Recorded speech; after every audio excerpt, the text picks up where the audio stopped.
गेल्या काही दिवसांपासून सुरू असणाऱ्या अवकाळी पावसाचा फटका रस्त्यांनाही बसल्याचे पाहावयास मिळत आहे। उपरी तालुका पंढरपूर येथील कासाळ ओढ्यावरील जुन्या इंग्रजकालीन पुलाची अवस्था अतिशय भयावह झाली आहे। या पुलावर अक्षरशः 7 ते 8 फुटापर्यंत मोठमोठे खड्डे पडले असल्यामुळे सातत्याने येथे अपघातांची मालिका घडत असून वाहतूक कोंडीही घडत आहे। काल सायंकाळी एक ट्रक पुलावर अचानक खड्ड्यामध्ये अडकला, त्यामुळे अक्षरशः 2 ते 3 किलोमीटरपर्यंत वाहनांच्या लांबच लांब रांगा लागल्या होत्या। स्थानिक ग्रामस्थांच्या सहकार्यामुळे वाहतूक कोंडीतून रस्ता मोकळा झाला। कासाळ ओढ्यावरील पुलाच्या शेजारी नवीन पुलाचे काम सुरू आहे, परंतु गेल्या 7 ते 8 वर्षापासून हे काम सुरू आहे, अद्यापही काम पूर्ण झालेले नाही। ज्या इंग्रजकालीन पुलावरून वाहतूक सुरू आहे त्या पुलावर मोठमोठे खड्डे पडले आहेत। सदर खड्डे बुजवण्याची मागणी वारंवार ग्रामस्थांकडून केली जात असतानाही संबंधित ठेकेदार व प्रशासनाकडून जाणीवपूर्वक दुर्लक्ष केले जात आहे। त्यामुळे कासाळ ओढ्यावरील इंग्रजकालीन पूल हा वाहतुकीसाठी जीवघेणा ठरला आहे। सध्या कासाळ ओढा दुथडी भरून वाहत आहे।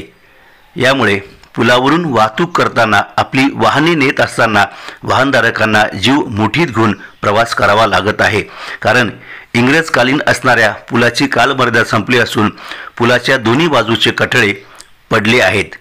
त्यामुळे पूल पूर्णपणे धोकादायक झाला आहे।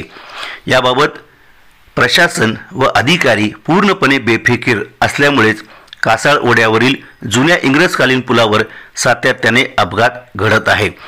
गेल्या 7 ते 8 वर्षापासून वारंवार ठेकेदार बदलूनही नव्या पुलाचे काम पूर्ण होत नसल्याचे दिसत आहे। वास्तविक पाहता राज्याचे मुख्यमंत्री देवेंद्र फडणवीस सर्वच विभागांना 100 दिवसाचे टार्गेट देऊन कामे पूर्ण करण्याचे आवाहन करत आहे, परंतु MSRDC विभागाकडून पंढरपूर मसवड रोडचे काम अद्यापही जागोजागी अपूर्ण आहे।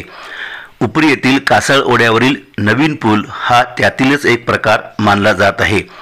सदर पुलाचे ठेकेदार अनेकदा बदलले, परंतु बदललेला ठेकेदार हा जाणीवपूर्वक कामाच्या बाबतीमध्ये हलगर्जीपणा करत असल्यामुळेच कासाळ ओढ्यावरील ज्या इंग्रजकालीन पुलावरून सध्या वाहतूक सुरू आहे हा पूल धोकेदायक बनला आहे।